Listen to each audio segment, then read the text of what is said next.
My name is Kate Moroney. I am Summer's right-hand lady.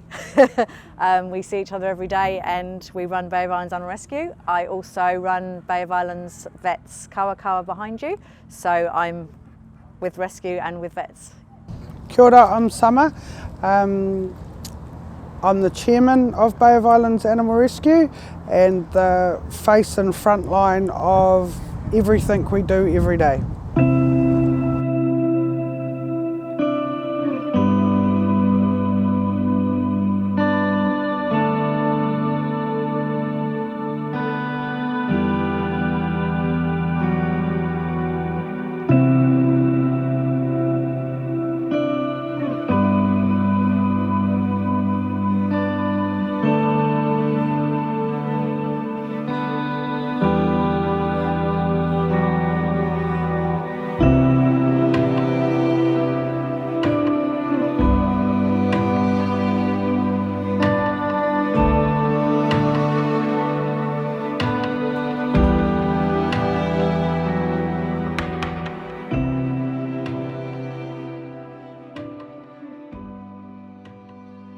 Bay of Islands Animal Rescue started 5 years ago.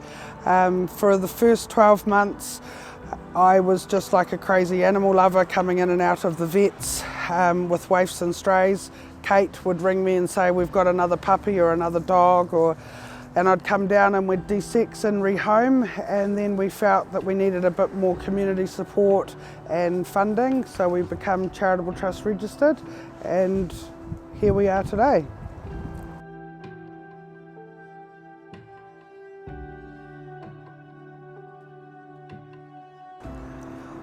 The dumped and abandoned pregnant mums and puppies are on a daily, weekly basis.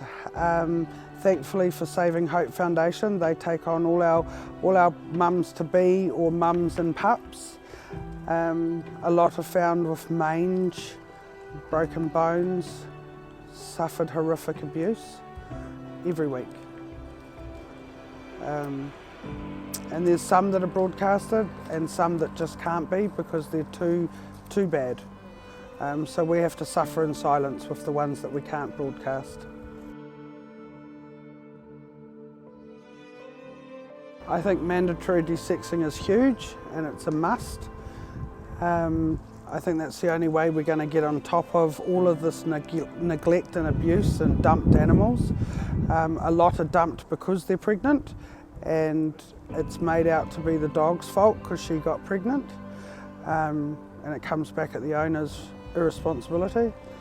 So I think mandatory de-sexing is huge and needs to be addressed. Yeah, the more animals we can neuter on a daily, weekly basis, the better. And with the support of everybody in our community, we fundraise to do as much as we can, as often as we can. We will be organising another de-sexing scheme at some point later on this year or next year with our groups that we work with, and the Humane Society helps us out a lot.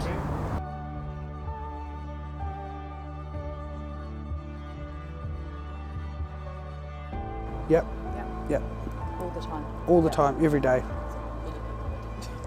Yeah, many people are reaching out for help with de-sexing.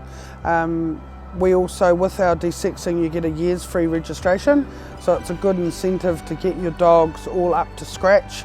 And when we de-sex, we don't just de-sex, we vaccinate and microchip, so that way I don't see a point in de-sexing and not vaccinating, because then they're going to go out on the streets and get parvo.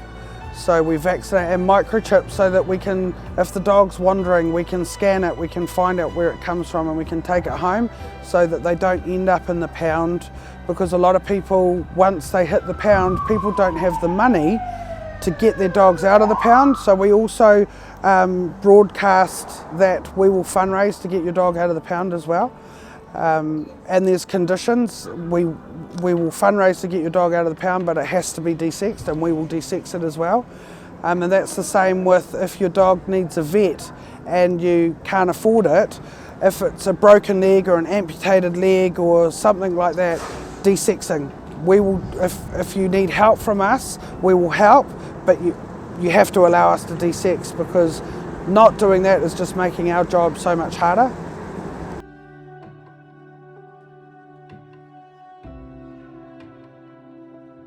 lack of education is huge, and it's cultural and learnt behaviour, and it's coming. We need to start with the kids so that they can go home and go, Dad, guess what, I learnt today that it's not okay that Bozo's tied up out the back and not part of our family and he's never walked. We would like to create a dog park in our community as well, and with dog trainers, and help these kids help their animals. I think that would be, education is huge, it's huge. On the education side of things, how to get across to our children. For an example, there was a young boy, all of about 10 years old, and he was throwing something into a front garden to dogs, chained dogs on the other side, and a passerby stopped and said, "What are you doing?" And he quickly put his hands behind his back and said, "Nothing." And she said, "No, you're up to no good, what are you doing?" And he went, "Here, have it." And it was the last puppy, and it was about 4 hours old. The umbilical cord was still wet, and he had thrown the whole litter over to the chained dogs to eat. And when he was told off and told that that wasn't all right, his dad told him to make sure those animals were disposed of by the time he got home from work, otherwise that child was going to be reprimanded. When in fact it's not the child's fault, but if the child is learning that that's how you dispose of animals, he doesn't have a hope.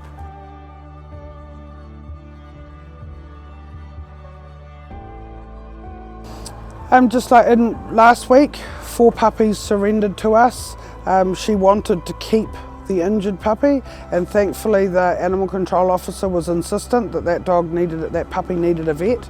And he, at about 14 to 16 weeks old, had suffered a broken back that had healed. He was in so much pain. He's currently with Saving Hope Foundation, and we're fighting for his life. He's only 6 kilos where he should be 16 kilos, and he's having kidney and liver failure, so we're fighting for him.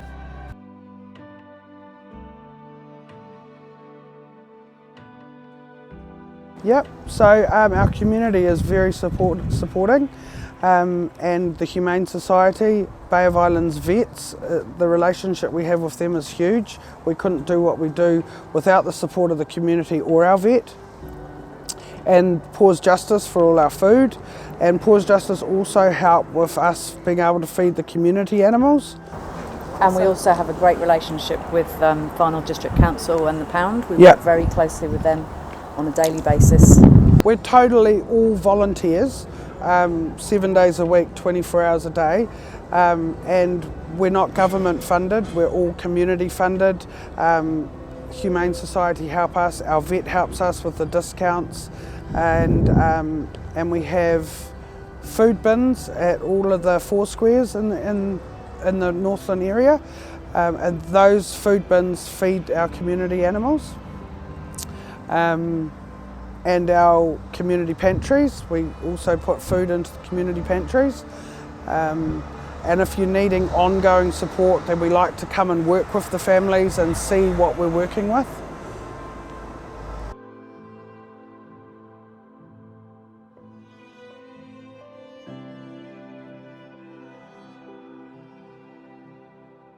The minimum standards is not good enough. I think we need to look to other countries, to how those countries are operating. Like for example, Switzerland. You're not allowed to chain your dog for longer than an hour over there, and I think we could take a leaf out of their book. Chaining an animal is not okay.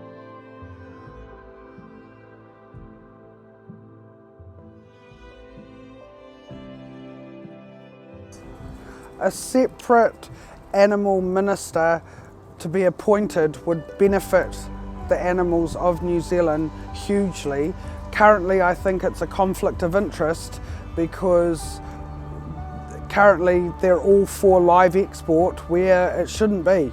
Live export shouldn't exist, and when you've got somebody that's all for live export and then setting the standards of code of welfare, I think someone overseeing the whole of animal welfare within New Zealand would be very beneficial to everybody who's working in animal welfare. We feel the current system isn't working. As a rescue, we desperately need help, and I think an independent commissioner would greatly help. Be a start. Yeah, Yeah. a start.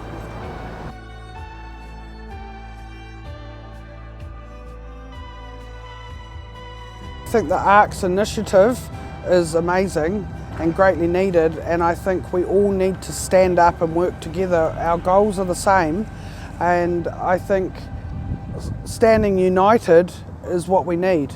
We need to stand up to the powers that have all the control and unite and tell them this isn't good enough. We want change for our animals and for the sanity of all of us rescuers.